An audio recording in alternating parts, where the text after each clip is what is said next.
ತಾತನ 3 ಪ್ರಶ್ನೆಗಳಿಗೂ ಇವತ್ತು ಆನ್ಸರ್ ಸಿಕ್ಕಿದೆ. ಹಾಯ್ ಹಲೋ ಎಲ್ರಿಗೂ welcome back to my channel. ಇದೆ ಫಸ್ಟ್ ಟೈಮ್ ನನ್ನ ಚಾನಲ್ ನೋಡ್ತಾ ಇದ್ದರೆ ಪ್ಲೀಸ್ ಎಲ್ಲರೂ ಕೂಡ ಸಬ್ಸ್ಕ್ರೈಬ್ ಮಾಡ್ಕೊಳ್ಳಿ. ಪವಿತ್ರ ಬಂಧನ ಸೀರಿಯಲಲ್ಲಿ ಏನಾಗ್ತಿದೆ ಅಂತ ನೋಡೋದಾದರೆ ತಾತನ 3 ಮಾತುಗಳಿಗೆ ಎಲ್ಲರೂ ಕೂಡ ಕಾದು ಕೂತ್ಕೊಂಡಿರ್ತಾರೆ. ಪವಿತ್ರ ಬಂದುಬಿಡ್ತಾಳೆ, ಅಲ್ಲಿಗೂ ಕೂಡ ಎಲ್ಲರೂ ಸೇರಿ ಬಂದ್ರಲ್ಲ ಅಂಥೇಳಿ ದೇವ್ ಸರ್ ಎಲ್ಲರೂ ಕೂಡ ಒಪ್ಕೊಂಡಿರ್ತಾರೆ ಪವಿತ್ರ ಯಜಮಾನಿ ಆಗಲು. ಹಾಗೆ ರಾಧಿಕಾ ಅವರು ಕೂಡ ನನಗೆ ಮಾವ ಹೇಳಿದ ಮೇಲೆ ಆಯಿತು, ನಾನು ಕೂಡ ಒಪ್ತೀನಿ ಅಂಥೇಳಿ ಒಪ್ಪಿಗೆಯನ್ನು ನೀಡ್ತಾರೆ. ಹಾಗೆ ಮನೆ ತಿಜೋರಿ ಚಾವಿ ಎಲ್ಲವನ್ನು ಪವಿತ್ರನ ಕೈಯಲ್ಲೇ ಇಡ್ತಾರೆ. ಇಟ್ಟ ತಕ್ಷಣ ಪವಿತ್ರ ಇನ್ಮೇಲೆ ಈ ಮನೆ ಎಲ್ಲ ಜವಾಬ್ದಾರಿ ನೀನೇ ತೊಗೊಳ್ಬೇಕಮ್ಮ ಅಂತ ಹೇಳ್ತಾ ಇರ್ತಾರೆ. ರಾಧಿಕರ್ಗಂತೂ ಮನಸ್ಸಲ್ಲೇ ಕೋಪ ಇದ್ದರೂ ಕೂಡ ಸೈಲೆಂಟಾಗಿ ಕೀಗಳನ್ನ ಎಲ್ಲವನ್ನು ಕೊಡ್ತಾರೆ.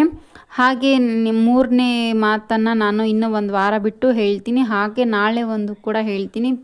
ನಮೃತನ ಎಲ್ಲ ಜವಾಬ್ದಾರಿ ದೇವೇ ತೊಗೊಂಡಿರ್ತಾನೆ ಅಂತ ಹೇಳಿರ್ತಾಳೆ. ಹಾಗೆ ಪವಿತ್ರ ಇನ್ನೂ ಒಂದು ದೇವ್ ಸರ್ ನಮೃತನ ಬಗ್ಗೆ ಯಾವ ಥರ ಆಲೋಚನೆ ಮಾಡಿರ್ಬೋದು ಅನ್ನೋ ಹೊಸ ಟ್ವಿಸ್ಟ್ ಆಗಿರುತ್ತೆ. ಹಾಗೆ ಪವಿತ್ರ ಅದನ್ನು ಹುಡ್ಕೊಂಡು ಹೋಗ್ತಾಳ ಅಂತ ನೋಡಬೇಕಿದೆ.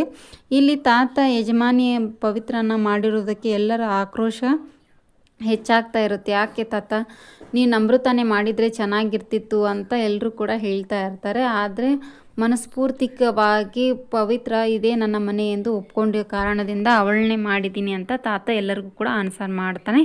ಇದೇ ಇವತ್ತಿನ episode. Thank you for watching, keep support. Thank you.